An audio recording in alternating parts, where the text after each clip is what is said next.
Hi friends, ఈరోజు మా అమ్మవారి అలంకరణ చేశారా ఎంత బాగుందో. మహాలక్ష్మి వరలక్ష్మి అమ్మవారు వచ్చి సాక్షాత్ కూర్చున్నట్టుంది. ఎంత బాగుంది.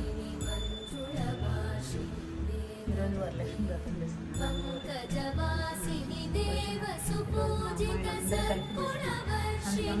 చాలా మంది చూడు